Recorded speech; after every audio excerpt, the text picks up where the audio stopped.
नमस्कार, आदाब। Crime petrol dial 100 में आप सबका स्वागत है। हम सब अपने जीवन में मुसीबतों का सामना करते हैं, छोटी हो या बड़ी। हम सब की जिंदगी में कोई ना कोई परेशानी लगी रहती है, लेकिन कभी कभी इन परेशानियों से निजात पाने के लिए हम ऐसा अजीब सा हल ढूंढ निकाल लेते हैं और ये भूल जाते हैं कि वो किसी और की समस्या का कारण बन सकता है या फिर हम खुद उसका शिकार बन सकते हैं।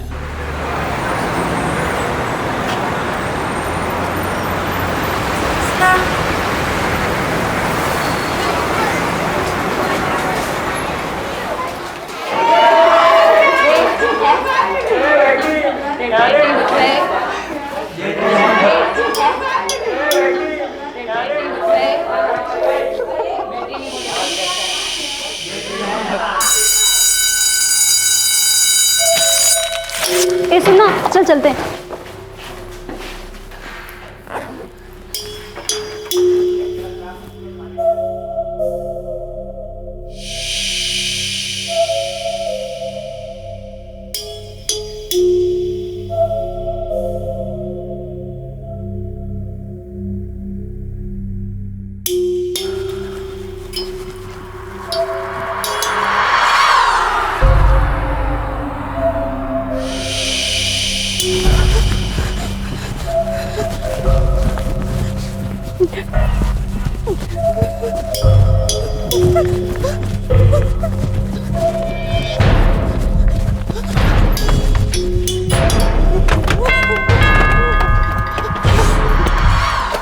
क्या हुआ? तू बार-बार दरवाजे वो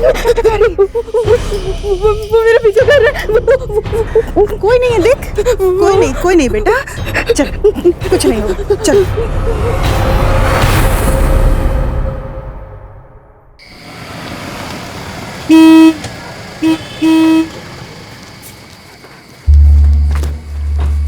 जाना।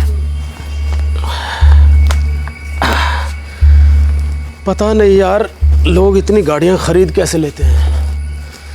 जब देखो तब रोड पर जाम ही जाम।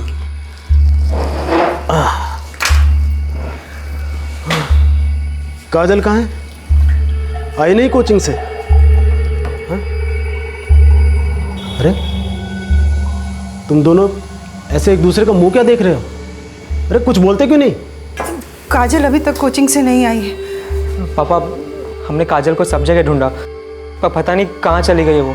अरे तो तुमने मुझे पहले क्यों नहीं बताया? फोन ही कर देती। हमने सोचा कि आप गाड़ी चला रहे होंगे रास्ते पर। अरे भाड़ में गई गाड़ी।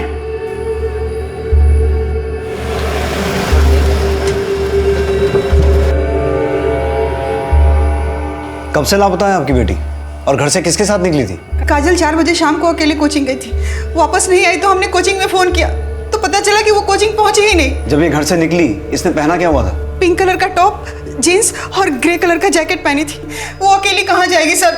मुझे तो बहुत घबराहट। तुम उसे अकेले जाने क्यों दिया? तुम में से कोई उसके साथ नहीं जा सकता था क्या? पापा, वो रोज अकेली तो जाती है और हमें क्या पता था कि इस बार ऐसा कुछ हो जाएगा। अरे तो प्रॉब्लम बता के आती है क्या? राकेश जी, 1 मिनट, काजल का मोबाइल नंबर दीजिए। जी, काजल के पास फोन नहीं है। आप लोग रहते कहाँ हैं? हमारा घर शताब्दी रोड के पास है। सर प्लीज मेरी बेटी को ढूंढ दीजिए। पता नहीं किस हालत में होगी सर, प्लीज।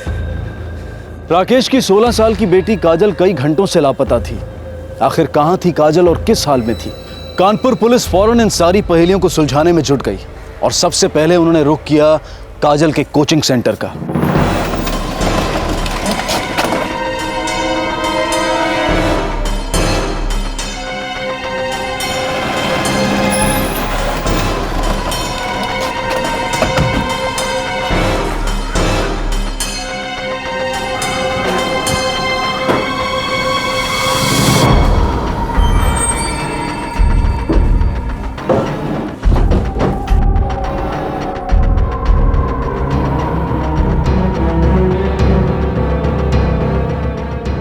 सर, काजल हमें बिना बताए कहीं नहीं जाती।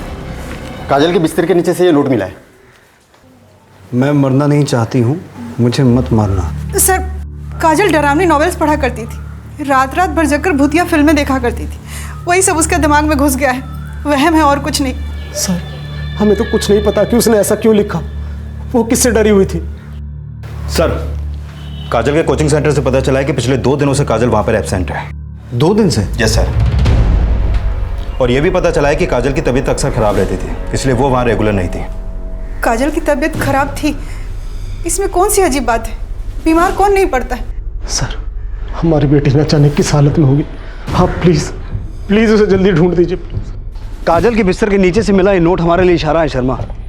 मुझे दाल में कुछ काला नजर आ रहा है। एक काम करो, काजल की स्कूल फ्रेंड से बात करो।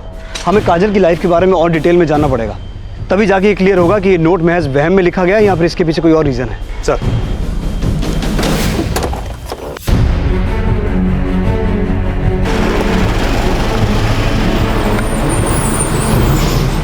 यस सर, पिछले कई दिनों से काजल अजीब सा बिहेव कर रही थी।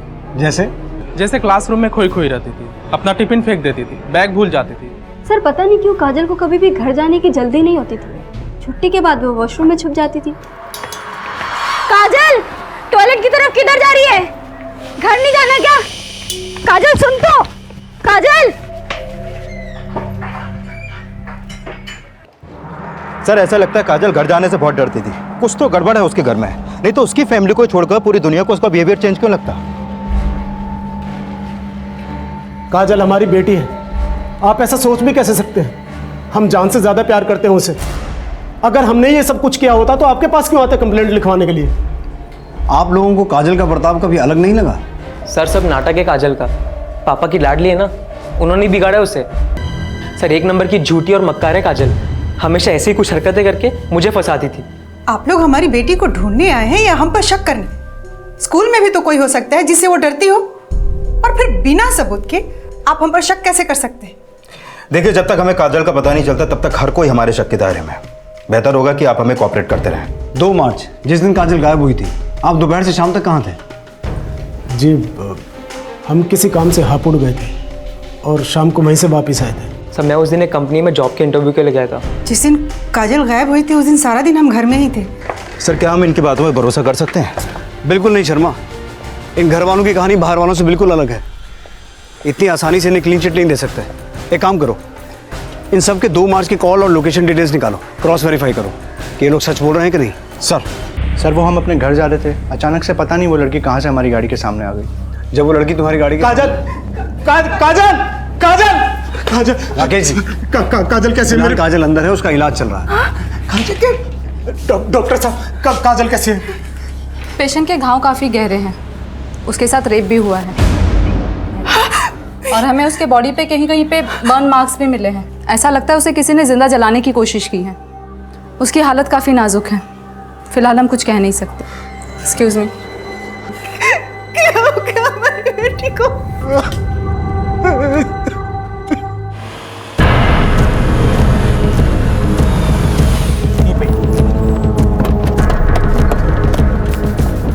सर यहीं पे वो लड़की मेरी गाड़ी के सामने आई थी। यहाँ? जी सर। लड़की आई किस तरफ से थी? सर इस तरफ से। इधर तो जंगल है। शर्मा, अंदर जाके चेक करना पड़ेगा, आखिर ऐसी हालत में लड़की आई कहाँ से थी। सर ये देखिए, वहाँ घर जैसा कुछ दिख रहा है। हाँ।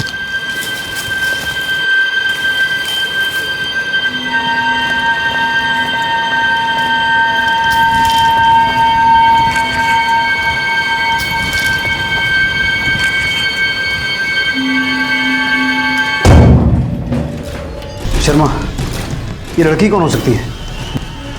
बॉडी पे कोई कपड़ा नहीं है, प्राइवेट पार्ट पे फूल रखे हुए हैं, तो मामला क्या है? इस केस में काजल की गुमशुदगी के बाद उसके साथ हुई बलात्कार की वारदात ने सबको चौंका दिया था, और तभी एक औरत की लाश मिलने से इस केस में सनसनी फैल गई। आखिर कौन थी औरत और इसकी हत्या क्यों हुई थी? और दूसरी तरफ काजल अपने घर से इतनी दूर एक सुनसान जगह पर कैसे पहुंची? क्या काजल का अपहरण जानबूझकर किसी ने किया था? और काजल का अपहरण करने वाला शख्स कौन था? ऐसे कई सवाल थे जो इस केस को और भी पेचीदा बना रहे थे। मुझे कपड़े का टुकड़ा काजल का लग रहा है, क्योंकि काजल की माँ ने जो डिस्क्रिप्शन दिया था उसके हिसाब से काजल ने इसी कलर का टॉप पहना हुआ था। पिंक कलर का टॉप, जीन्स और ग्रे कलर का जैकेट पहनी थी। हो सकता है इस पे लगा खून भी काजल का ही हो। शर्मा, मुझे मामला बहुत अजीब लग रहा है। अंदर वो डेड बॉडी, और इस जगह को देख के ऐसा लग रहा है कि किसी ने यहाँ तंत्र मंत्र किया है। सर हमने आसपास बहुत ढूंढा लेकिन मर्डर वेपन कहीं नहीं मिला। ये जगह इतनी अंदर है, मुझे लगता है हमें यहाँ कोई विटनेस भी नहीं मिलेगा। एक काम करो शर्मा, इस लड़की की फ़ोटो आसपास के सभी पुलिस स्टेशन में भिजवाओ। हो सकता है इसकी मिसिंग कंप्लेंट कहीं दर्ज हुई हो। सर, एक मिनट सर। हेलो, ठीक है सर। काजल की फैमिली के कॉल डिटेल्स आ गए हैं। पूरी फैमिली ने हमसे झूठ बोला है। 2 मार्च जिस दिन काजल गायब हुई थी, तुम्हारे फ़ोन की लोकेशन कल्याणपुर की थी, तो हमसे झूठ क्यों बोला कि तुम हापुड़ में थे?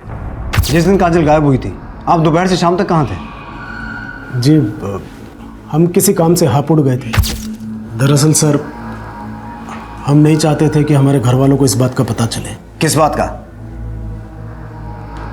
राकेश, माजरा क्या है? माजरा कुछ नहीं है सर। काजल के पापा हमेशा हमारी ज़रूरतों को फिजूल खर्ची समझते। उस दिन भी हम शॉपिंग करने गए थे, इसलिए झूठ बोल दी। जिस दिन काजल गायब हुई थी उस दिन सारा दिन हम घर में ही थे। सिर्फ इसी वजह से झूठ बोला या इसके पीछे कोई और राज है? और कोई राज नहीं है सर, सिर्फ एक यही राज है कि हमारी एक गर्लफ्रेंड है और उस दिन हम उसी के साथ बाहर डेट पे गए थे। वो एक्चुअली घर वालों के सामने ये सब बात करने में अच्छा नहीं लगता, इसीलिए उस दिन आपके सामने हमने झूठ बोला। सर, मैं उस दिन एक कंपनी में जॉब के इंटरव्यू के लिए गया था। ये एक ही झूठ है कि और कहीं झूठ तुमने छुपा के रखे हैं? नहीं सर, वो हमें सट्टा लगाने की आदत है और कभी कभी पी भी लेते हैं, बस इसलिए झूठ बोला सर। इसे पहचानते हो? नहीं, कौन है ये? हमें नहीं पता ये कौन लड़की है, हम पहली बार देख रहे हैं। नहीं सर, पहले कभी नहीं देखा। सर, मुझे तो इनमें से एक की बात पर भी भरोसा नहीं हो रहा है, क्योंकि जब काजल गायब हुई थी इनमें से एक ने भी सच नहीं बोला था कि उस समय ये कहाँ थे। और अब इस लड़की को भी पहचानने से इनकार कर रहे हैं जिसकी लाश हमें उस जगह से मिली जहां पर काजल को गायब करके रखा गया था। और सर, मैंने आसपास के सारे पुलिस स्टेशन में क्रॉस चेक किया, इस लड़की की मिसिंग कंप्लेंट हमें कहीं भी नहीं मिली। एक काम करो Sharma, national missing person database में भी इस लड़की के बारे में सर्च करो, शायद कुछ पता चले। और इन घर वालों ने अब जिन जगहों के नाम लिए हैं वहां एक बार क्रॉस चेक करो। काजल की क्या रिपोर्ट है? सर, अभी तक उससे होश नहीं आया है। इस केस में आगे बढ़ने के लिए काजल का होश में आना बहुत जरूरी है।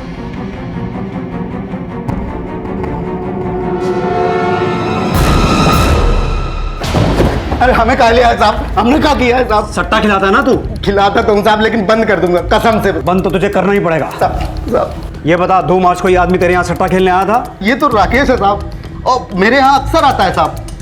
और 2 तारीख को तो ये 20-30 हजार रुपये हारा भी था। गैम्बलिंग एक्ट में बुक करो इसे। नहीं साहब, हम बंद कर देंगे साहब, बंद कर देंगे साहब हम।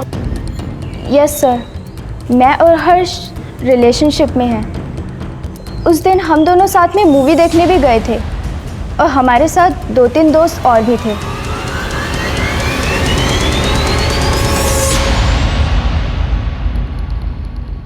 सर, जिस लड़की की लाश हमें मिली थी उसकी पोस्टमार्टम रिपोर्ट किसी शार्प ऑब्जेक्ट से इसका गला काटा गया है, हो सकता है किसी ब्लेड से।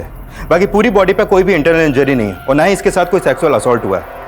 मर्डर 3 तारीख को सुबह 8 से 12 के बीच हुआ था। काजल की उस कार से टक्कर भी तो लगभग इसी वक्त हुई थी। हाँ सर। लेकिन काजल का इस लड़की से क्या कनेक्शन हो सकता है?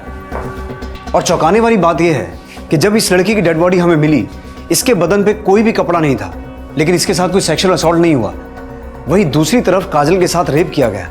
शर्मा, तुम्हें क्या लगता है इस सब में काजल की फैमिली इन्वॉल्व हो सकती है? सर, मैंने रेखा और हर्ष के बारे में अच्छी तरीके से क्रॉस चेक किया, वो दोनों तो सच बोल रहे हैं। वहीं दूसरी तरफ राकेश भी सच बोल रहा है। 1 minute sir. Hello. Okay, thank you sir. Hospital से कॉल था, काजल को होश आ चुका है। चलो।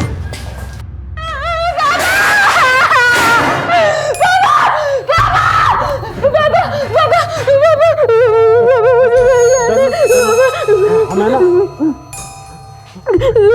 सब ठीक हो जाएगा, हम है ना। काजल बेटा, आप घबराओ मत, हम हैं यहाँ, आपके साथ कुछ नहीं होगा। आप सिर्फ ये बताओ कि जिस दिन आप कोचिंग के लिए निकली थी उसके बाद क्या हुआ था आपके साथ? मुझे घर जाना है पापा, घर चलेंगे, मार डालेगा। ये आपकी मदद करना चाहते हैं। तुम्हारे साथ जिसने भी ये सब कुछ किया है ना, उसके बारे में बताओ।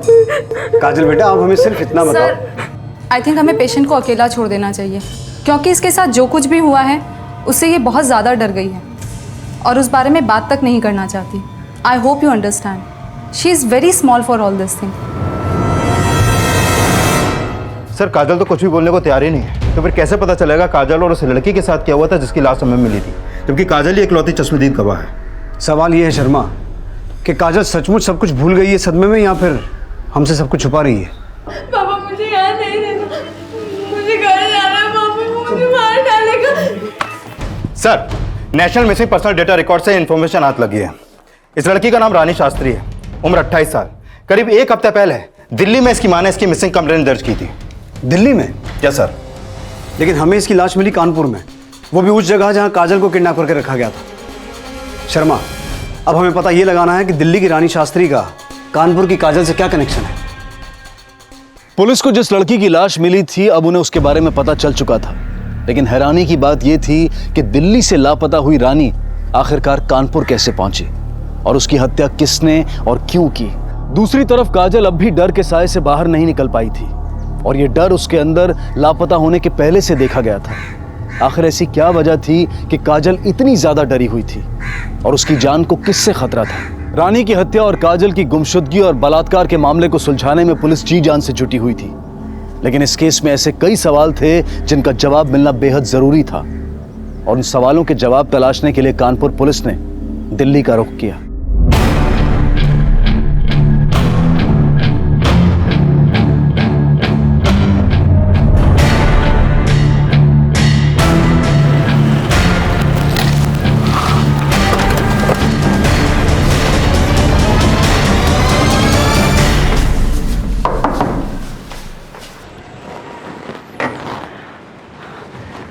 रानी? रानी कहाँ है साहब? रानी नहीं आई? हाँ जी, आपके लिए एक बुरी खबर है। बुरी खबर? आपकी बेटी रानी अब इस दुनिया में नहीं है। क्या?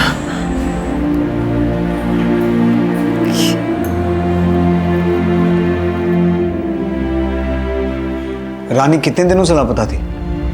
सर, वो 28 फरवरी को सुबह घर से निकली थी और उसके बाद वो वापस ही नहीं आई। और जब वो शाम तक भी वापस नहीं आई तो मुझे लगा मुझे आंटी को फ़ोन करके बताना चाहिए। साहब, हम अमदाव में रहते हैं। जैसे ही माला ने मुझे फ़ोन किया हम तुरंत वहाँ से चले आए और आते ही पुलिस में कंप्लेन की। साहब, मेरी इकलौती बच्ची थी रानी, बड़ी ही मेहनती थी,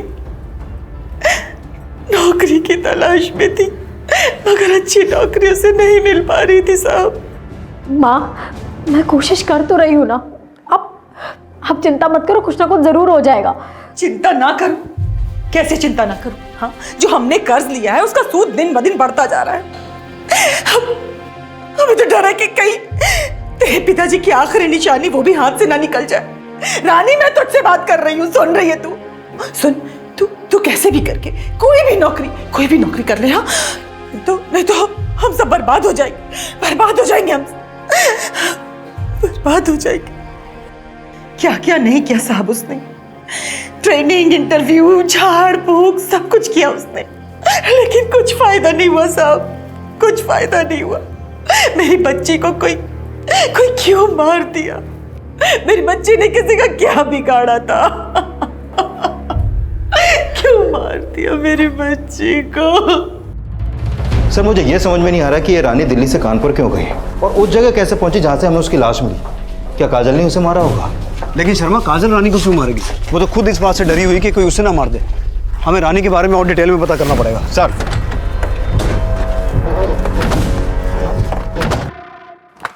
सर, रानी की कुछ डिटेल्स मिली हैं। 1 मार्च को रानी ने कानपुर के लिए टिकट बुक की थी और उसके कॉल रिकॉर्ड के मुताबिक वो कानपुर के किसी पंकज बिश्नोई से फोन पे बातें करती थी। पंकज बिश्नोई? तो क्या रानी दिल्ली से कानपुर पंकज बिश्नोई से मिलने आई थी?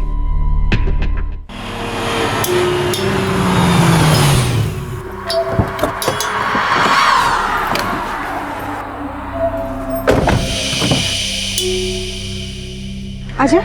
चल बेटा, चला। हाँ,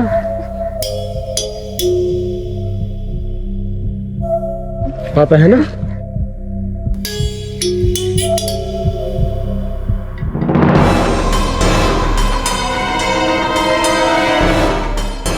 साहब, उसने मुझे कुछ नहीं बताया था कि वो कानपुर क्यों गई थी।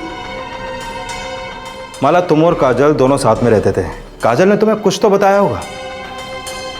नहीं सर, ट्रस्ट मी, मुझे तो ये भी नहीं पता था कि उसने कानपुर की टिकट बुक करवाई थी, और पता नहीं वो वहाँ क्यों गई थी। मेरा बच्चा सारा खाना खाएगा। ले, खा खा खा, थोड़ा सा खाना बच्चा। क्या हुआ? कोई नहीं बच्चा,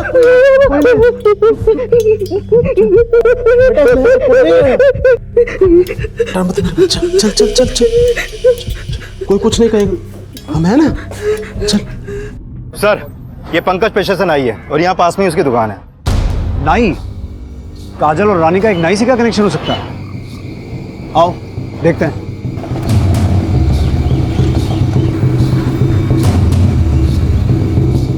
सुनिए, ये दुकान कब से बंद है? सर, ये पंकज की दुकान 2-3 दिनों से बंद है और किसी को मालूम भी नहीं कि ये कहाँ गया है। सर, कहीं ऐसा तो नहीं कि ये सब पंकज ने किया और अब यहाँ से फरार हो गया? शर्मा, इसका सिम कार्ड और मोबाइल का IMEI ट्रेस करो। हो सकता है फ़ोन बदलने की कोशिश करें। इसके पुराने कॉल रिकॉर्ड्स भी निकालो। पता करो कि जिस दिन रानी की मौत हुई ये पंकज कहाँ था। सर, ये पंकज का कॉल रिकॉर्ड, उसकी फ़ोन लोकेशन के हिसाब से 3 तारीख को वो उसी एरिया में था जहाँ पे रानी की मौत हुई, और उसका फ़ोन उसी एरिया में सुबह से लेकर दोपहर तक एक्टिव था, फिर उसके बाद बंद हो गया। अब ये साफ है शर्मा, इस मर्डर में पंकज कहीं ना कहीं इन्वॉल्व है। और सर, इस पंकज के कॉल रिकॉर्ड में एक और बात सामने आई है। ये पंकज रानी के अलावा काजल की माँ के भी टच में था। रेखा के? हाँ सर, और जिस दिन रानी का मर्डर हुआ उससे ठीक 1 दिन पहले यानी 2 मार्च को भी इन दोनों की आपस में बात हुई थी। अब ये रेखा ही बताएगी कि इसकी पंकज से क्या बात हुई थी।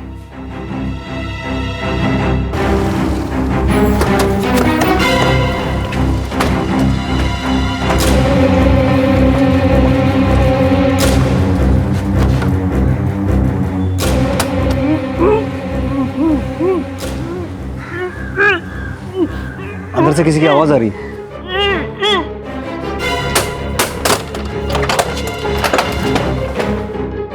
चेक करो।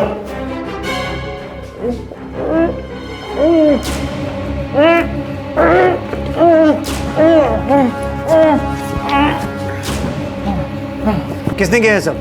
तुम्हारी बीवी रेखा कहाँ है? सर, वो लोग हमें यहाँ बांधकर काजल को जबरदस्ती कहीं ले गए हैं। वो लोग कौन? हमारी बीवी और बेटा। पर क्यों? वो काजल को कहाँ ले गए, क्यों ले गए, हमें कुछ नहीं पता। शर्मा, रेखा का फोन ट्राई करो। सर, कितना टाइम हुआ उन्हें यहाँ से गए हुए? आधा घंटा। सर, रेखा का फ़ोन बंद है। सर, मुझे तो शक हो रहा है रानी की मौत के पीछे रेखा और पंकज का ही हाथ है। आप पता नहीं काजल के साथ क्या करने वाले हैं। हमें जल्द से जल्द कुछ करना होगा। इनमें से किसी को देखा है आपने? हाँ साहब, देखा है। इनको तो रोशन लेके गया है यहाँ से। किस तरफ गए? बस यही आगे। अगर आपको चाहिए, मेरे पास उसका फ़ोन नंबर है, मैं देता हूँ। दे।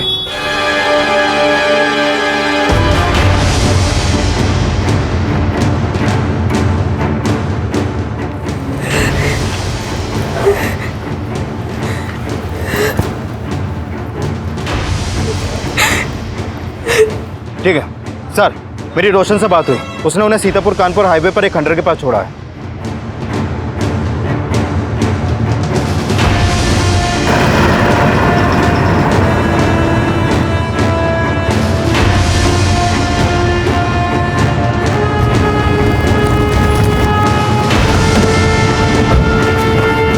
चक्कर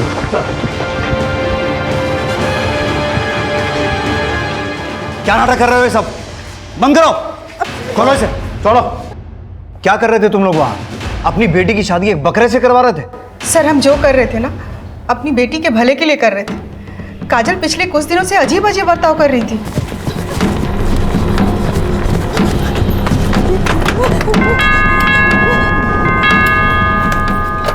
क्या हुआ? तू बार बार दरवाजे क्यों खटखटा रही? वो मेरे पीछे कर रहा है, वो मुझे मार डालेगा। मम्मी, वो कुछ नहीं। इधर कोई तो नहीं है, कोई नहीं है, देख। कोई नहीं बेटा। लेकिन ये सब शुरू कब से हुआ? अचानक से एक दिन शुरू हो गया सर, और धीरे धीरे हालत और भी खराब होती चली गई। हम समझ गए थे सर कि काजल के साथ क्या हो रहा है। क्या? आप नहीं मानेंगे, पर उसके ऊपर भूत का साया था। कितना बार उसको समझाया कि रात को खुला बाल खोल के मत घुमा करो, पर हमारी बात ही नहीं सुनती थी। दिमाग खराब हो गया आपका। इस जमाने में भी आप इस तरह की बातों में विश्वास करती हैं? पंकज को कैसे जानती हैं आप? सर, पंकज के बारे में हर्ष ने बताया था। बता दो सर, पंकज पेशे से तो नहीं था, पर हमने सुना था कि वो तंत्र मंत्र भी करता है। पंकज भाई, मेरा प्रमोशन रुका पड़ा है, चलाओ ना कोई चक्कर। अरे तुम तो दुनिया भर के जंतर मंतर भी जानते हो। एक काम करो, आज रात में तुम घर पे आ जाओ, कल तुम्हारे हाथ में सुबह सुबह प्रमोशन लेटर होगा। अच्छा, वो पंकज दुनिया को दिखाने के लिए नाई का काम करता है सर, लेकिन असली काम उसका झाड़ फूक का है। नज़र उतारने से लेकर भूत उतारने तक का सब काम करता है। हमने काजल का भूत उतारने के लिए पंकज से बात किया था। मतलब आपकी बेटी काजल की ये हालत पंकज और आपकी वजह से हुई है। आगे क्या हुआ? पंकज ने कहा कि काजल को लेकर हम उसके घर पे आ जाएं। बहुत पावरफुल आत्मा है इसके अंदर। इसको 2 दिन के लिए छोड़ के जाओ, हम सब सही कर देंगे। जी बाबा। काजल के भूत उतारने के बदले में हमने पंकज को बहुत सारे पैसे और जेवर दिए। कैसी माँ है आप? अपनी जवान बेटी को एक अनजान ढोंगी के पास छोड़ा ही? तो और क्या करते सर? दुनिया को पता चलता कि हमारी जवान बेटी के ऊपर भूत का साया है तो कौन शादी करता? और हम नहीं चाहते थे कि ऐसी कोई बात हो। और जब दुनिया वालों को यह पता चलता कि आपकी बेटी एक ढोंगी के साथ 2 दिन रह के आई है, तब उसकी शादी हो जाती? उसकी शादी बकरे के साथ क्यों करवा रहे थे? इसलिए कि काजल का भूत बकरे में चला जाए। वाह, एक बार पंकज के हाथों हलाल होने से आपका मन नहीं भरा तो दोबारा बेवकूफ बनने किसी और आदमी के पास चले गए आप। इस सब से रानी का क्या कनेक्शन है? उसकी हत्या क्यों करवाई? सर, हम रानी को नहीं जानते। पहली बार तो हम थाना में उसका फोटो देखे, हमें कुछ नहीं पता सर। गीता, नहीं बाबा, कोई बात नहीं बेटा, अभी यहीं बैठो। राकेश जी, 1 मिनट। आ रहे यही।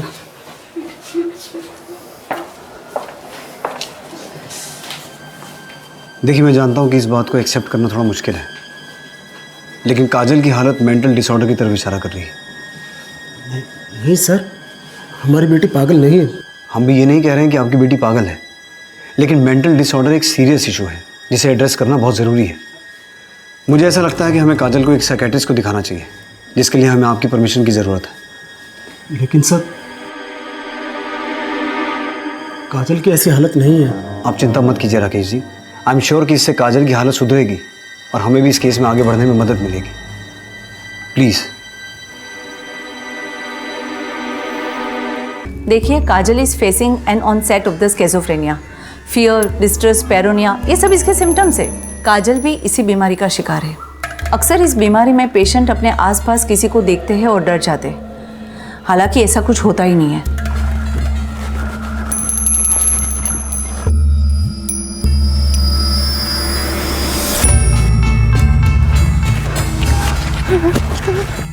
नॉर्मल लोग इस बीमारी को समझ नहीं पाते और लोगों को लगता है कि पेशेंट ने भूत को देख लिया। अच्छा, उस दिन काजल के साथ क्या हुआ था, इसके बारे में कुछ बताया? काजल ने किसी और लड़की के बारे में बताया आपको जो उसके साथ उस कमरे में मौजूद थी?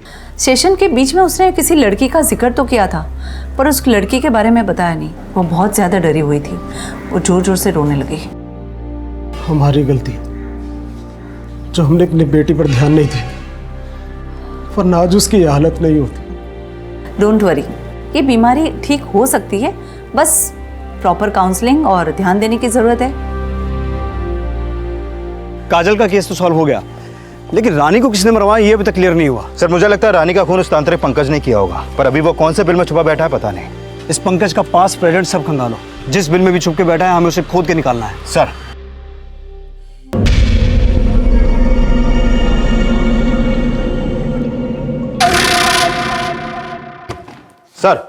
एक जरूरी इंफॉर्मेशन हाथ लगी है। 2 साल पहले पंकज की मां का देहांत हो गया था, जिसके बाद गांव की सारी संपत्ति पंकज के नाम हो गई थी। सर, हो सकता है ये पंकज अपने गांव में छुपा बैठा हो। कहाँ है इसका गांव? खरसोली।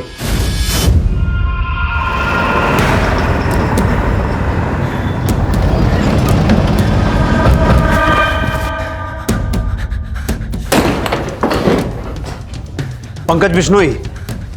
जी साहब। चलिए पंडित जी, अब आपका भूत उतारने की बारी है। मर जाएंगे साहब, सब बता रहे साहब, सब बनवा लेंगे। तेरी ये खातिरदारी तो लोगों को उल्लू बनाकर उनकी जिंदगी खराब करने के लिए है। एक 16 साल की लड़की के साथ रेप किया तूने, उसे इतना मारा, उसे जलाने की कोशिश की। बोल क्यों किया है सब, बोल। वो साहब, हमको ये करने में बहुत मजा आता था साहब। तंत्र मंत्र के बहाने तो हम उनसे मजे लेते थे साहब, और उनसे पैसे भी लेते थे साहब। अरे साहब, रानी को क्यों मारा? साहब हमने नहीं मारा साहब, वो खुद चल के आई थी हमारे पास नौकरी के लिए तंत्र मंत्र कराने साहब। लेकिन साहब वो बहुत सही समय पर आई थी। काजल के अंदर का भूत निकाल के किसी दूसरी लड़की के अंदर डालने के ढोंग करने के लिए मैंने काजल को अपने पास रखा था। उसी समय रानी आई साहब। रानी को फंसाने के लिए हमारे दिमाग में एक प्लान आया। झूठ मत बोल, रानी को तू नहीं मारा है, ये बता क्यों मारा? साहब हमने नहीं मारा है साहब। जब हमने कबूल किया कि काजल का बलात्कार हमने किया तो हम रानी को मारने के बाद भी कबूल कर लेते साहब। हमने नहीं मारा रानी को साहब। रानी को तेरे बारे में किसने बताया था? वो बोल रही थी कि उसके किसी दोस्त ने हमारा नंबर उसको दिया साहब। हम सच बोल रहे हैं साहब, हमने नहीं मारा। पंकज के हिसाब से रानी को पंकज का नंबर उसके किसी दोस्त ने दिया था। एक काम करो शर्मा, रानी के कॉल रिकॉर्ड्स निकालो और उसके फ्रेंड्स की एक लिस्ट बनाओ और ये पता लगाने की कोशिश करो कि उसके फ्रेंड्स में से 3 मार्च को मर्डर वाली लोकेशन के एरिया में कौन मौजूद था। सर।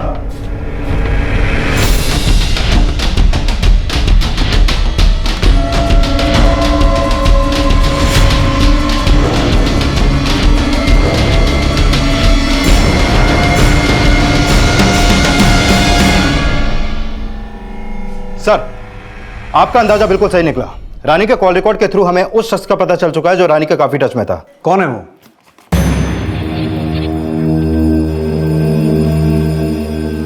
देखो, हमें ये तो पता चल चुका है कि रानी की हत्या तुम्ही ने की थी। तुम्हारे कॉल डिटेल्स, लोकेशन डिटेल्स सब कुछ तुम्हारे खिलाफ है। जिस दिन रानी की हत्या हुई थी तुम्हारा फोन उसी एरिया में एक्टिव था जहां से हमें रानी की लाश मिली थी। अब ये बताओ तुमने रानी की हत्या कैसे और क्यों की? बोलो। सर, उस दिन मैं रानी पे नजर रख रही थी। लेकिन रानी को मारा क्यों? वो तो तुम्हारी दोस्त थी ना। सर, क्योंकि मैं उससे नफरत करती थी। हम 1.5 साल से दिल्ली में स्ट्रगल कर रहे थे। हम दोनों साथ में ही दिल्ली आए थे, दोनों साथ में ही रहते थे, साथ में ही सारे सपने देखे थे। पर यहाँ मैट्रिक पास लोगों को कौन नौकरी देता है? हम दोनों बहुत परेशान थे सर। और उस दिन, उसके बाद हमने एक IT कंपनी में इंटरव्यू भी दिया।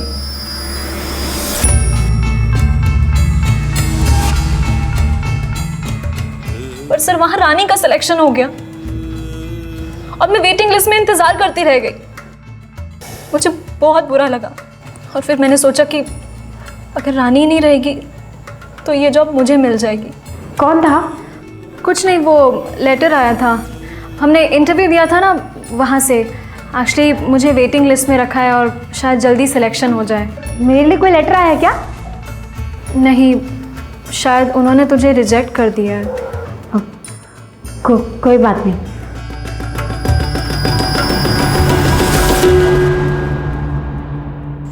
सर, रानी की तरह मेरे भी कुछ सपने थे। मुझ पे भी मेरे घर वालों की जिम्मेदारियां थी। मुझे भी कुछ करके दिखाना था। और फिर मेरे घर वालों ने मुझे अल्टीमेटम दिया कि अगर इस बार मेरी जॉब नहीं लगी तो मेरी शादी करवा देंगे, फिर चाहे मेरी मर्जी हो या ना हो। और इसीलिए मैंने रानी को मारने का प्लान बनाया, क्योंकि उसके मरने से ये जॉब मुझे ही मिलती। एक कहावत सुनी है, जो दूसरों के लिए गड्ढा खोदते हैं वो खुद उसी में गिरते हैं। जिस जॉब के लिए तुम एटलीस्ट वेटिंग लिस्ट में आई थी, अब तुम उसके काबिल भी नहीं हो, क्योंकि अब तुम एक मुजरिम हो।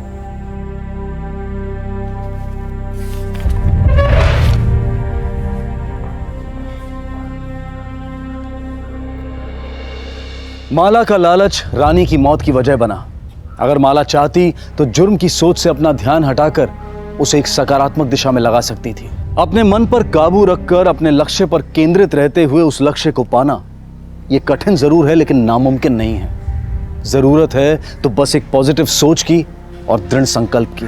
काजल की मां की अंधश्रद्धा ने काजल को इस उम्र में वो सब कुछ देखने पर मजबूर कर दिया जिसे शायद वो जिंदगी भर नहीं भुला पाएगी। माला को आईपीसी की धारा 302 के तहत हत्या के लिए और उस ढोंगी बाबा को धारा 375 और 376 के तहत बलात्कार के जुर्म में गिरफ्तार किया गया है।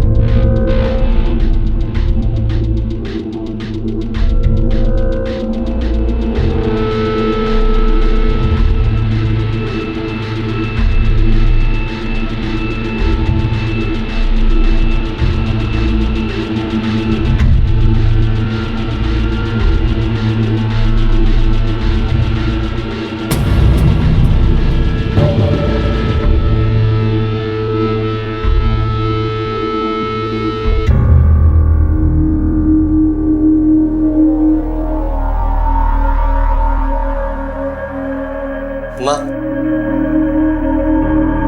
क्या हुआ?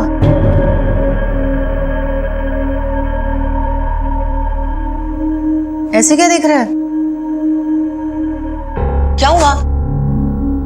आंखें भी भीगी है तेरी। पार्टी में जा रहा है ना तू? एक मिनट रुक। और ये ले टी शर्ट, यही पहन के जाना पार्टी में। थैंक यू माँ।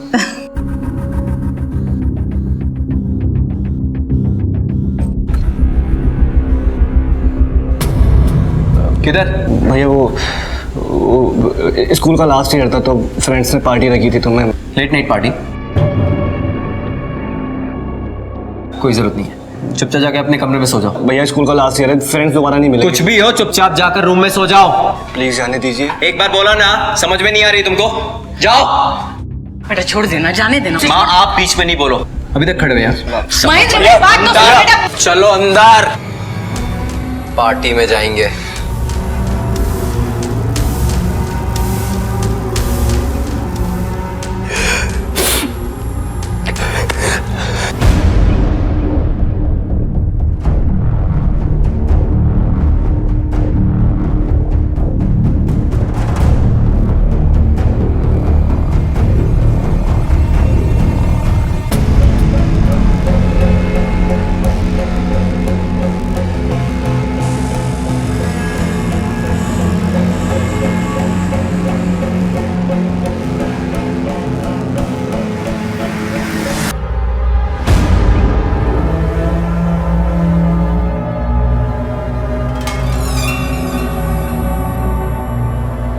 सैंडी! भाग गया साला।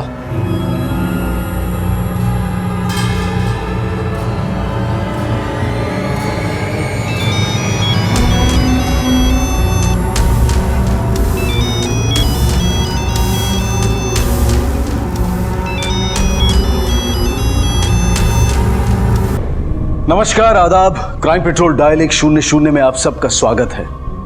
हमने कई बार ऐसी घटनाएं अखबार में पढ़ी हैं, टीवी पर या आम जिंदगी में देखी हैं या फिर लोगों से सुनी हैं कि कुछ लोगों ने किसी पार्टी में जाकर तोड़फोड़ की और उसे बंद करवा दिया।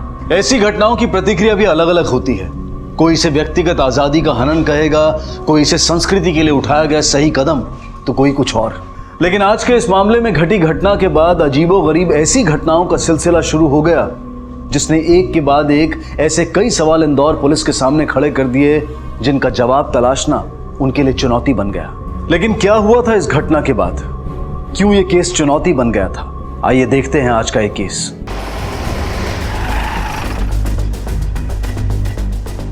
आइए सब, देखिए सब।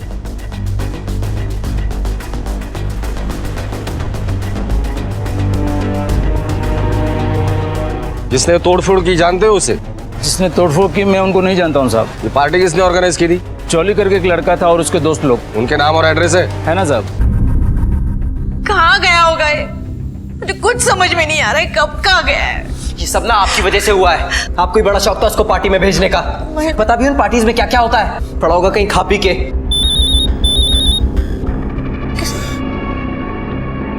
हेलो, सैंडी ने इसका बड़ा भाई महेंद्र बोल रहा हूँ।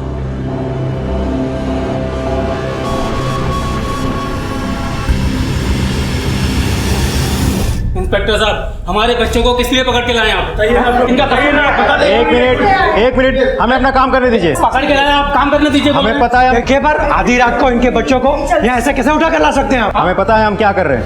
पार्टी कर रहे थे ना, पार्टी करना कोई जुर्म है क्या? सर, यही है वो गुंडा जिसने हम पर हमला किया था और सारी तोड़फोड़ भी की थी। गुंडा किसको बोला बे? हाँ, अभी बताओ गुंडागर्दी क्या होती तेरे को? हाँ, बताओ। क्या चल रहा है यहाँ? ये पुलिस स्टेशन है, मार्केट या मोहल्ला नहीं है। और किसके साथ क्या करना चाहिए हमें अच्छी तरह से पता है। आप लोग शांत रहिए, हमें अपना काम करने दीजिए। आनंद सर, बच्चों को मेडिकल के लिए लेके जाओ और बाद में स्टेटमेंट ले लेना। चलो आप लोगों ने सर, आइए। अरे लेकिन और तू, कानून हाथ में लेने का बहुत शौक है ना तुझे? मैं अपनी आंखों से देश की संस्कृति और अपने भाई के भविष्य के साथ खिलवाड़ होते नहीं देख सकता। और अगर इसके लिए मुझे 1000 बार भी कानून अपने हाथ में लेना पड़े ना, तो पीछे नहीं हटूंगा। इस देश की यही ट्रेजेडी है, जिन्हें संस्कृति शब्द लिखने में नहीं आता वो संस्कृति रक्षक बनकर फिरते रहते हैं। तुमने जो हरकत की है ना, उसका हिसाब तो हम करेंगे, लेकिन इसके बाद अगर तुम्हारे आवाज और अंदाज ने तमीज और कानून की सीमा लागने की कोशिश की तो तुम्हारी रक्षा करने कोई नहीं आएगा, याद रखना।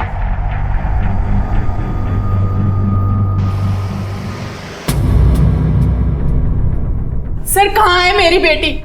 आपको यकीन है कि आपकी बेटी इसी पार्टी में गई थी? ये जोली हमारे पड़ोस में रहता है और इसी के साथ गई थी मेरी बेटी उस पार्टी में। मतलब पार्टी से सैंडी अकेला गायब नहीं हुआ है? क्या राधिका और सैंडी एक साथ थे पार्टी में? नहीं सर, पार्टी में हमने उन्हें एक साथ नहीं देखा। हाँ, सैंडी ने राधिका से बात करने की कोशिश की थी, बट उसे वो पसंद नहीं आया। उसने तो उससे हाय तक भी नहीं बोला।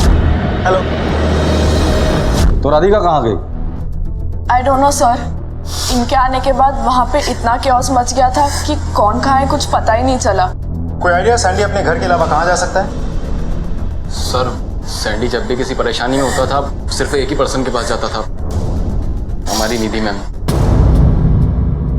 आप जानती है ये सैंडी कहाँ होगा इस वक्त? नहीं सर, मुझे तो इस बारे में कुछ भी नहीं पता। आप किसी राधिका को जानती है? मैं नहीं जानती सर।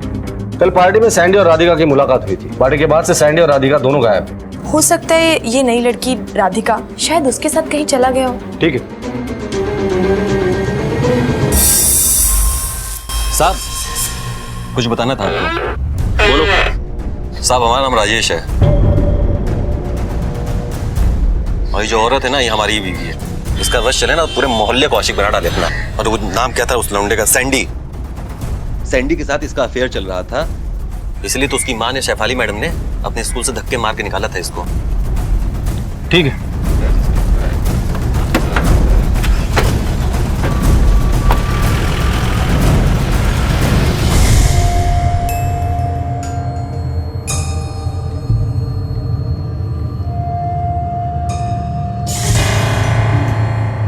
मुझे एक फोन करना है और फिर आगे जाना है। अरे नहीं मैडम, मुझे देर हो रही है, मुझे मार्केट जाना है, आप दूसरा रिक्शा देख लीजिए। ठीक है, ये लीजिए।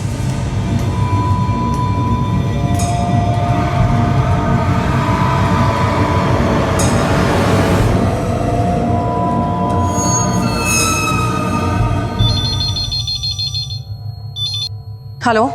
हेलो, आप शेफाली मैडम बोल रही है? हाँ जी, बोल रही हूँ। आपका बेटा हमारे पास है, हमने उसे किडनैप कर लिया है। क्या?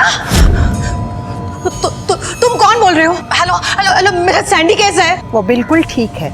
आप हमें 15 लाख रुपए दीजिए, हम आपका बेटा आपको वापस लौटा देंगे। और एक बात याद रखिएगा, पुलिस को खबर करने की गलती मत करना, वरना हम सैंडी को मार डालेंगे।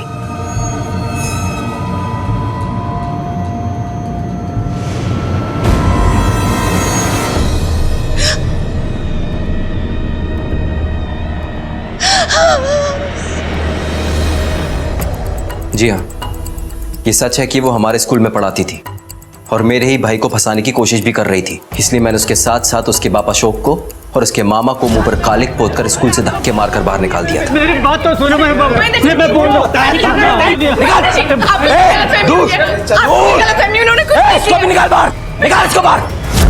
मैं मानता हूँ कि मैं सैंडी को ढूंढने उस पार्टी में गया था, लेकिन वो मुझे वहां नहीं मिला। फिर मैं कैसे बता सकता हूँ कि वो कहाँ चला गया? ये सच बोल रहा है? पर सर, ये उससे मिले या नहीं मिले ये हम नहीं जानते सर। उस दिन के बाद से तो मर गई निधि मेरे लिए। वो दिन है और आज का दिन है। शक्ल नहीं देखी मैंने अपने बेटी की। मंदार का भाई सैंडी गायब है, क्या लगता है आपको? कहाँ होगा वो? इस बात के लिए तो आपको निधि से पूछना होगा या उसका भाई मंदार। एक छोटी सी बात के लिए मुझे इतनी बड़ी सजा दी। वो क्या अपने भाई को माफ करेगा? महेंद्र, क्या हुआ माँ? सैंडी को किसी ने किडनैप कर लिया है। क्या? किसने कहा आपको? एक लेडी का फोन आया था।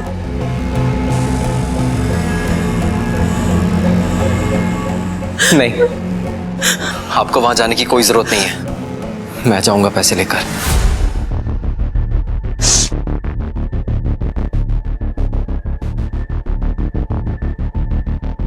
महेंद्र, तू कुछ उल्टी सीधी हरकत नहीं करेगा। ये सैंडी की जिंदगी का सवाल है। तुझे मेरी कसम।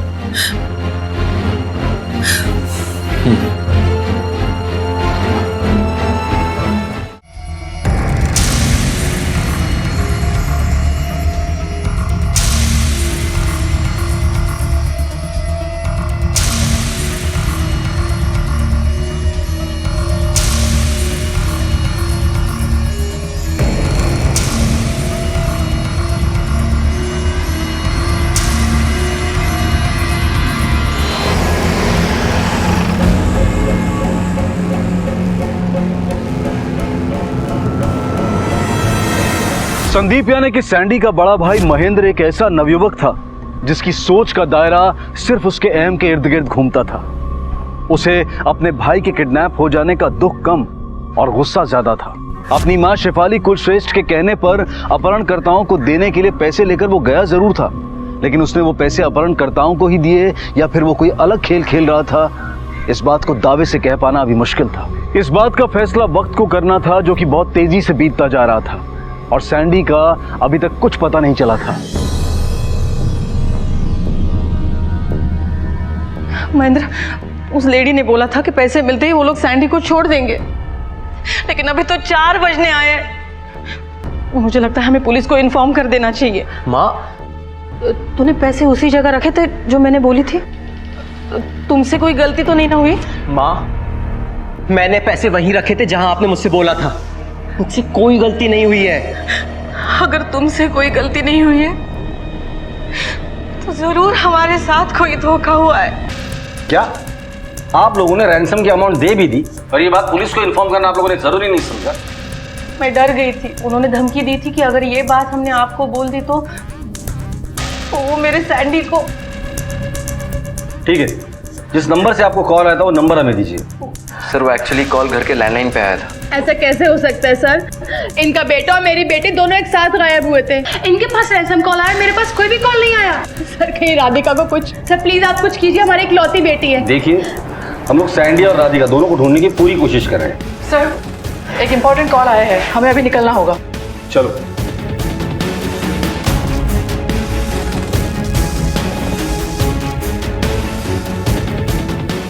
साहब उधर वहाँ।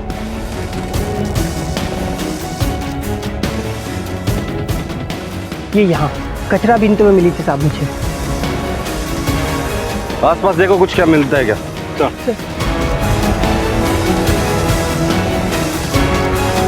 ये देखिए सर। आनंद, ये पार्टी का वेन्यू और ये जगह कितना डिस्टेंस होगा? यही करीब 500 मीटर।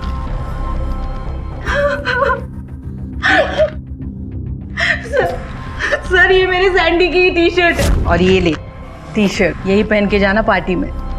सैंडी, हाँ बैठ जाओ। महेंद्र, तूने ठीक नहीं किया। तेरी वजह से मेरी सैंडी को कुछ हुआ ना तो मैं तुझे कभी माफ नहीं करूंगी। सैंडी। आनंद, टी शर्ट को फॉरेंसिक के लिए भेज दो।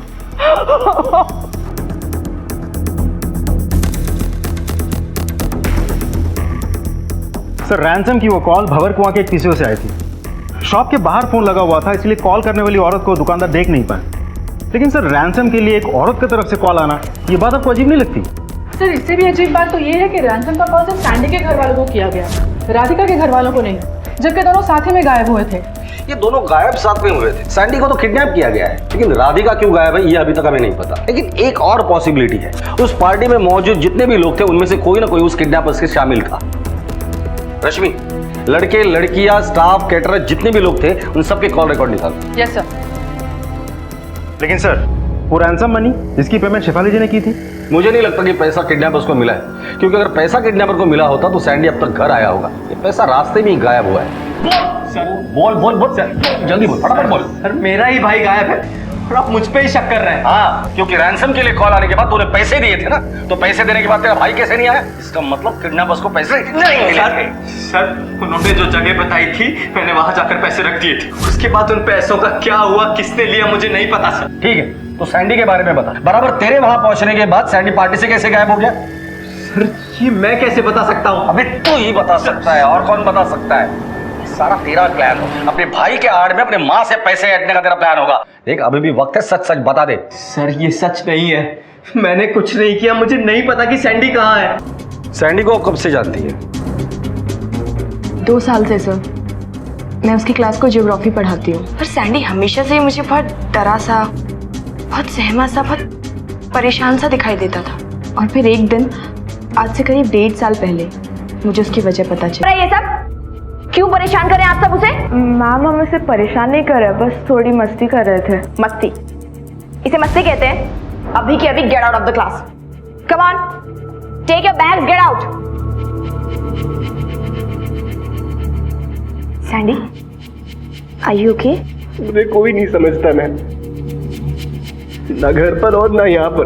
घर पर मेरा भाई मुझे कमजोर कमजोर बुलाता है और यहाँ पर ये सब लोग मुझे गे बुलाते हैं। लेकिन ना तो मैं गे हूं ना मैं कमजोर हूं, लेकिन कोई मेरी बात नहीं मानता। नहीं सैंडी, शांत हो जाओ। मैं कमजोर नहीं हूं। और मेरे बेटे के साथ रिश्ता बनाकर तूने ये साबित कर दिया कि वो गे नहीं है। मैंने कुछ भी जानबूझकर नहीं किया था मैम। मेरे और आपके बेटे की जिंदगी में प्यार की कमी थी जो हम दोनों को करीब लेकर आई। शर्मिंदा तो आपको और आपके बेटे महेंद्र को होना चाहिए, जो सैंडी को कभी समझ ही नहीं पाए। एक मिनट। इस घटना की जानकारी आपको स्कूल मैनेजमेंट को देनी चाहिए। सर मैंने इन्हें इन्फॉर्म किया था। और सर मैंने एक्शन भी ली थी। मैंने चारों बच्चों को वार्न किया था और उनके पेरेंट्स से एपोलॉजी लेटर साइन भी करवा लिया था। आइंदा ऐसी गलती हुई तो तुम चारों को स्कूल से रस्टिकेट कर दिया जाएगा। So better be careful. You may go now. ठीक है, आप लोग जा सकते हैं। Thank you sir.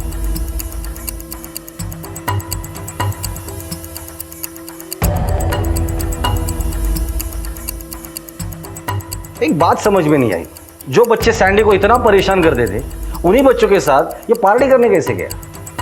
ये तो वही लोग बताएंगे सर। यस सर, ये बात सच है कि हमने सैंडी को पूरे साल परेशान किया, लेकिन 12th में सब ठीक हो गया था सर। और 12th के बाद हम अलग होने वाले थे, इसलिए सर हमने उसे अपोलोजाइज करने के लिए पार्टी ऑर्गेनाइज की थी सर। अपोलोजाइज करने के लिए पार्टी की थी या पुराना अकाउंट सेटल करने के लिए पार्टी की थी? क्योंकि उसी की वजह से तुम्हारे पेरेंट्स को स्कूल में आना पड़ा था, जलील होना पड़ा था। गुस्सा तो जरूर आया होगा। नो सर, ये बात सच नहीं है sir. Believe us sir, we had no bad intention. हम बस पार्टी कर रहे थे। और कोई बात जो अभी तक तुम लोगों ने हमें बताई नहीं है? सर आई डोंट नो कि ये बात इंपॉर्टेंट है या नहीं, बट सर तुमने हमसे झूठ क्यों बोला था? उस पार्टी में राधिका किस हालत में थी? एक्चुअली सर राधिका ने उस दिन पार्टी में बहुत ज्यादा नशा कर लिया था, बहुत असर हो गया था सर। और हम सब भाग रहे थे तो मैंने उसे बुलाया भी था, आवाजें भी दी थी सर, लेकिन वो आंख तक नहीं खोल पा रही थी। इसलिए सर मजबूरी में हम सब भाग गए और उसे वहीं छोड़ना पड़ा। ठीक है, फिलहाल तो मैं तुम लोगों को छोड़ रहा हूँ, लेकिन अगर पता चला कि आप लोगों ने हमसे कुछ झूठ बोला है, कुछ छुपाया है, तो बहुत महंगा पड़ेगा। आनंद चल। Okay sir. इस घटना को घटे काफी समय बीत चुका था, लेकिन पुलिस को अब तक ना तो कोई ऐसा सूत्र मिला था और ना ही ऐसी कोई कड़ी जिसके सहारे वो अपनी जांच को आगे बढ़ा सकते। राधिका और सैंडी एक साथ गायब हुए थे, लेकिन फिरौती की मांग सिर्फ सैंडी के लिए की गई थी, राधिका के लिए नहीं। पुलिस के शक के घेरे में इस वक्त सैंडी का भाई महेंद्र था। कभी उसकी टीचर रही उसकी प्रेमिका निधि थी और सैंडी के वो दोस्त थे जिन्होंने वो पार्टी ऑर्गेनाइज की थी। हालांकि ये सब लोग इस घटना में अपना हाथ होने से लगातार इनकार करते आ रहे थे, लेकिन पुलिस का मानना था कि इस मामले में आगे बढ़ने का सूत्र उन्हें या तो सस्पेक्ट्स की इस छोटी लेकिन महत्वपूर्ण लिस्ट से मिल सकता है या फिर उस रात घटी घटनाओं के घटनाक्रम से। और सारे सस्पेक्ट से पूछताछ करने के बाद उन्होंने उस रात के घटनाक्रम को दोबारा से जांचने का फैसला किया। इस केस को सॉल्व करने का क्लू उस रात घटी घटनाओं की टाइमिंग में छुपा हुआ है। सबसे पहले जॉली आता है राधिका के साथ रात 8:30 बजे। उसके बाद सैंडी की एंट्री होती है लगभग 11 या 12 के बीच। फिर उन्हें ढूंढते हुए महेंद्र वहां पहुंचता है रात को 1:30 बजे के आसपास। और 1:30 बजे होटल में आने के बाद वो तोड़फोड़ करता है, मारपीट करता है, पर उसे सैंडी कहीं नहीं मिलता। सर हो सकता है सैंडी ने महेंद्र को वहां आते हुए देख लिया हो और वो कहीं छिप गया हो। लेकिन महेंद्र ने तो पूरा बंगला छान मारा था, फिर सैंडी गायब कहाँ हो गया? शायद इसलिए क्योंकि सैंडी वहाँ था ही नहीं। हो सकता है कि महेंद्र के पहुंचने से पहले ही उसका किडनैप हुआ हो। सैंडी और राधिका एक साथ गायब नहीं हुए, क्योंकि रात को 2 बजे जब जॉली वहां से भाग रहा था तो उसने राधिका को नशे की हालत में देखा था। और हम सब भाग रहे थे तो मैंने उसे बुलाया भी था, आवाजें भी दी थी सर, लेकिन वो आंख तक नहीं खोल पा रही थी। इसका मतलब पहले सैंडी गायब हुआ था और उसके बाद राधिका। सर राधिका उन सबके लिए बिल्कुल नहीं थी, तो राधिका का उस पार्टी में पहुंचना महज एक इत्तेफाक था। तो सर मुझे लगता है राधिका के मामले में कोलैटरल डैमेज वाली थ्योरी ज्यादा फिट बैठती है। ये राधिका और सैंडी एक साथ गायब हुए या नहीं ये नहीं पता, लेकिन दोनों के गायब होने में कनेक्शन जरूर है। क्या कनेक्शन हो सकता है सर? दुश्मनी वाला एंगल। निधि के पिता अशोक और मामा संतोष को महेंद्र और उसकी मां शेफाली ने स्कूल से बेइज्जत करके निकाला, तो हो सकता है कि बदला लेने के लिए सैंडी को किडनैप किया हो, या फिर राजेश जिसे पता था निधि और सैंडी के बीच अफेयर चल रहा है, उठाकर लेकर आओ तीनों। Yes sir. हमें शक है कि महेंद्र और शेफाली ने जो तुम्हारी बेइज्जती की थी उसका बदला लेने के लिए तुमने सैंडी को किडनैप किया है। अब शराफत से बता दो कि सैंडी कहाँ है और उसके साथ क्या क्या किया तुम लोगों ने। मुझे लगता है ऐसे मुंह नहीं खोलोगे तुम लोग। मत मारो साहब, मत मारो,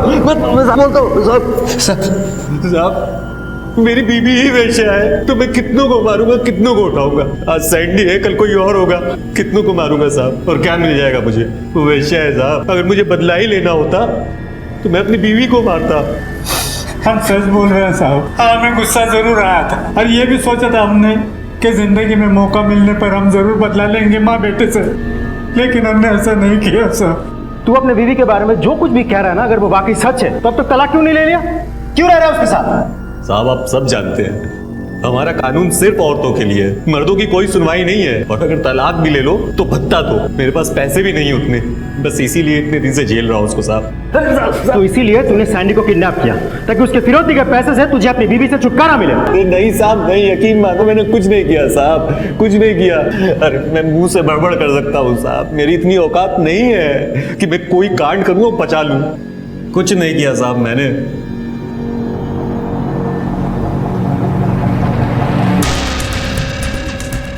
उन तीनों को जाने दो, लेकिन नजर रखना उन पर। Okay sir. सर ये रही उस पार्टी में शामिल लोगों की कॉल डिटेल्स। इसमें कुछ भी सस्पिशियस नहीं है सिवाय एक बात के। क्या? सर पार्टी के लेट नाइट करीब 4 से 5 बजे के आसपास निधि उस एरिया में थी, और वो भी बिल्कुल अकेली। वो कुछ देर वहां ठहरी और फिर घर लौट गई। निधि? उसे तो पार्टी में इनवाइट ही नहीं किया था, वो वहां क्या कर रही थी?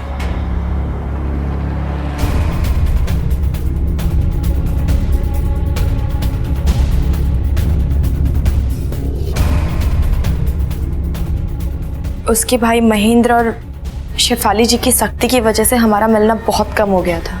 उस रात सैंडी भी पार्टी के सिलसिले में बाहर था और मेरे पति भी एक शादी की केटरिंग के काम से रात भर नहीं आने वाले थे। तो फिर सैंडी ने मुझसे कहा कि वो मुझसे मिलने यहाँ पर आएगा, लेकिन रात पूरी बीत जाने के बाद भी सैंडी नहीं आया। मैंने कई बार उसे कॉल भी किया लेकिन उसका फोन नहीं लग रहा था। मुझे बहुत ज्यादा फिक्र हो रही थी, इसलिए मैं वहां उसे ढूंढने चली गई। सर दुनिया चाहे कुछ भी बोले, मैं सैंडी से सच में बहुत प्यार करती हूँ। फिक्र है मुझे उसकी, क्योंकि अगर वो नहीं होता तो शायद आज मैं इस दुनिया में नहीं होती। मतलब? अपनी जिंदगी से परेशान होकर मर जाना चाहती थी मैं, जब सैंडी ने मुझे बचाया।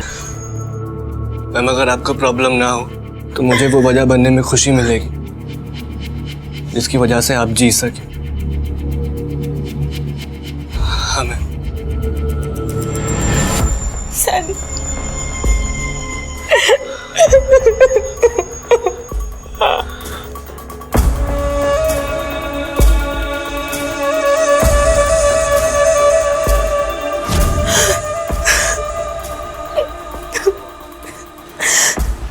जिसने मुझे जिंदगी दी, फिर से जीने की उम्मीद बंधाई, उसका ख्याल रखना भी तो फर्ज है ना मेरा।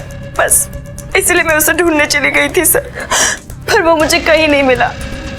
यकीन कीजिए इससे ज्यादा मैं कुछ भी नहीं जानती।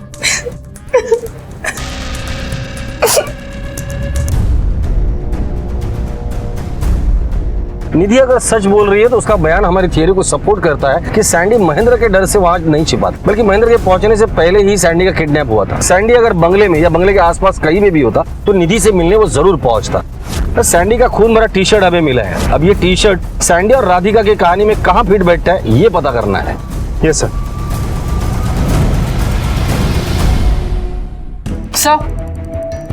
सर, भंवर कुआं के वो पीसीओ के आसपास के शॉप्स की सीसीटीवी फुटेज मैंने चेक की है, पर उस कॉल करने वाली औरत का कुछ पता नहीं चला है सर। एक जवान लड़के को किडनैप करना फिर रैंसम के लिए कॉल करना एक अकेली औरत का काम नहीं हो सकता। जरूर कोई ना कोई मर्द भी इन्वॉल्व है, लेकिन कॉल रिकॉर्ड के हिसाब से इस केस से जुड़े जितने भी सस्पेक्ट है वो अपने अपनी लोकेशन पे मौजूद थे, इंक्लूडिंग निधि। तो फिर ये औरत और मर्द कौन हो सकता है? और रिकॉर्ड दोबारा से स्कैन करना। वैसे आनंद, ये साकेत नगर रॉबरी केस की अगली डेट क्या है? सर वैसे तो कल की थी, लेकिन कोर्ट ने डेट कैंसिल करके नेक्स्ट वीक की दी है। ओके। हेलो, क्या? कब? ठीक है, हम लोग उसका इंतजार कर रहे हैं। क्या हो गया सर? सारवेर पुलिस स्टेशन से फोन था, राधिका मिल गई है, काफी खराब हालत में। वो लोग उसका मेडिकल करवाकर यहाँ लेकर आ रहे हैं। तुम उसकी माँ को इन्फॉर्म करो। Yes sir. सर, मुझे कुछ याद नहीं है। आवाज सुनाई दी बहुत चीखने चिल्लाने की, तभी वहां मुझे सैंडी दिखा, उसे कोई खींच रहा था। इस केस में ये पहली बड़ी सफलता थी जो जांच दल के हाथ लगी थी। राधिका का यूं खुद ब खुद सही सलामत वापस लौट आना खुशी की बात थी, लेकिन उसके लौट आने से इस मामले की जांच पर कोई असर नहीं पड़ा था, क्योंकि उसके पास पुलिस के किसी भी सवाल का कोई जवाब नहीं था। इस केस में इंदौर पुलिस के सामने अब भी अंधेरा ही था, जहां से बाहर निकलने का रास्ता उन्हें खुद ढूंढना था। क्या इंदौर पुलिस इस अंधेरे में रोशनी का कोई सुराग खोज पाई? क्या उन्हें पता चला कि सैंडी और राधिका के इस तरह अचानक गायब हो जाने के पीछे किसका हाथ था? और क्या राधिका का इस तरह से वापस लौट आना कोई सामान्य सी बात थी या फिर एक सोचा समझा षड्यंत्र? राधिका जिस हालत में मिली थी उस हालत में कोई भी इंसान 1 घंटे में कितना किलोमीटर चल सकता है? शायद 5 किलोमीटर। अगर राधिका 5 किलोमीटर दूर चलकर यहाँ सानवेर पुलिस स्टेशन पहुंचती है, यहाँ से 10 किलोमीटर नॉर्थ ईस्ट, ये एक सुनसान जगह है और यहाँ एक रेलवे ब्रिज भी है, जैसे राधिका ने बताया था। मेरे हिसाब से राधिका यहाँ थी।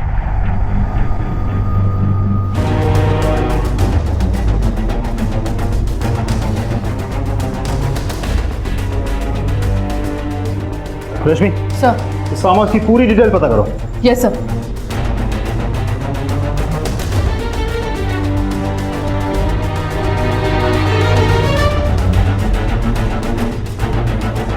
सर, एक शॉकिंग इंफॉर्मेशन मिली है। ये फार्म हाउस निधि के मामा संतोष का है। क्या?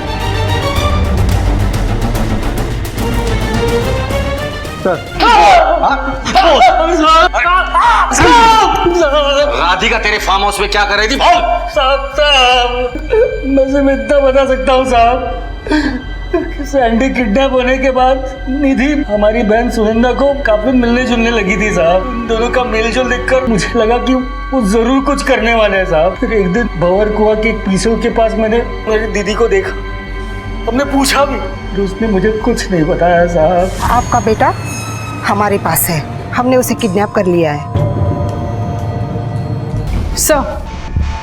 सर, पता चला है कि निधि दार्जिलिंग शिफ्ट होने वाली है। वहाँ के एक स्कूल में उसे टीचर की नौकरी लगी है और उस स्कूल से पता चला है कि उसकी ज्वाइनिंग डेट नेक्स्ट मंथ की है।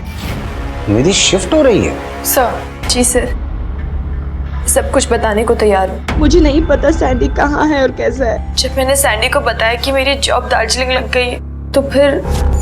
नहीं सैंडी, ऐसा कुछ भी नहीं है कि मैं तुम्हें छोड़कर कहीं जा रही हूँ। मैं तो बस राजेश से अपना पीछा छुड़वाना चाहती हूँ और सिर्फ इसलिए मैंने ये जॉब ली है। लेकिन अगर ऐसी बात है तो मैं आपके साथ क्यों नहीं आ सकता? सैंडी, तुम्हारे सामने तुम्हारा पूरा फ्यूचर है। आपके बिना ना तो मेरा कोई भविष्य है ना कोई फ्यूचर है। मैं नहीं रह पाऊंगा आपके बिना, सुसाइड कर लूंगा। सैंडी, कैसी बातें कर रहे हो तुम? मैं भी तुमसे दूर नहीं रहना चाहती, लेकिन तुम जानते हो। लेकिन क्या, अगर आप भी वैसा चाहती हैं तो मेरे पास एक आइडिया है जिसके जरिए से हम लोग एक साथ रह सकते हैं हमेशा के लिए। कैसे? लेकिन आप पहले प्रॉमिस कीजिए कि आप मेरे प्लान सुनाने से पहले कुछ रिएक्ट नहीं करेंगे। प्रॉमिस? प्रॉमिस। आप मुझे किडनैप कर लीजिए। What? सैंडी, कैसी बातें कर... आपने कहा था कि आप नहीं बोलेंगे, आपने प्रॉमिस किया था। पहले आप मेरा पूरा प्लान सुनिए। हम दोनों मिलकर मेरी किडनैपिंग का नाटक करेंगे उसके बाद आप मेरी मॉम से रैंसम की डिमांड कीजिएगा, जो कि मॉम इजीली आपको दे देंगे। आप वो पैसे लेकर दार्जिलिंग चले जाइएगा और मैं यहाँ पर कुछ दिन घर पर रहूँगा और कुछ दिन बाद बिना किसी को बताए मैं आपके पास आ जाऊँगा। लेकिन अगर मैं रैंसम के लिए शेफाली जी को खुद कॉल करती तो ऐसा हो सकता था कि वो मेरी आवाज़ पहचान जाती, और मुझे अपने लिए अलाबाई भी सेट करनी थी ताकि आप लोगों का शक मुझ पे ना जाए। बस इसलिए मैंने अपनी माँ को कॉल किया और उन्हें अपने प्लान के बारे में बताकर उनसे हेल्प मांगी। अपनी बेटी की खुशी के खातिर मैंने इसे मदद करने के लिए हाँ कह दी। तो समझदार है, एक उम्र जी चुकी है, आपको पता होना चाहिए था कि निधि और सैंडी जो कुछ भी कर रहे थे वो गलत था। आप दोनों के अलावा ये प्लान सैंडी को पता था, फिर सैंडी और राधिका संतोष के फार्म हाउस पे कैसे पहुंच गए? सर, माँ ने मामा के फार्म हाउस की चाबी मुझे दी थी और हमारा यही प्लान था कि सैंडी को हम वहीं छुपा कर रखेंगे। लेकिन जब उस रात सैंडी मुझे नहीं मिला तो मैं तो हमारे फार्म हाउस पे गई ही नहीं। तो फिर वो चाबी किडनैपर के पास कैसे गई? आपने चाबी कहाँ रखी थी?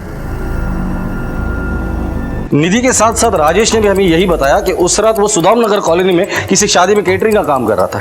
पता करो वाकई वो केटरिंग का काम कर रहा था या कुछ और पका रहा था? सर जी सर, मेरे घर में ही शादी था, मैंने ही दिया था कैटरिंग का ऑर्डर राजेश दुबे को, पर वो आया नहीं। क्योंकि सुदामा नगर की उस शादी में तूने केटरिंग का कॉन्ट्रैक्ट जरूर लिया था, लेकिन तेरा स्टाफ वहां गया था, तू नहीं गया था। तो तू कहाँ था बता? अरे साहब, मैंने सोचा भी नहीं था कि वहां तक पहुंच पाएंगे आप लोग। मतलब ये सब तेरा किया कराया था? क्यों किया ये सब? अरे बोल। ज्यादा कुछ मांगा नहीं था मैंने अपनी बीवी से, 4 रोटियां और थोड़ा टाइम बिस्तर पे। इतना भी देने को तैयार नहीं थी वो मेरे को। दिल का रिश्ता, कभी क्या प्यार, इश्क, मोहब्बत, दिन भर लेक्चर। टीचर थी ना, टीचर, बच्चा समझती थी मुझको। ऊपर से कोड़ में खाज बन के आ गए सैंडी।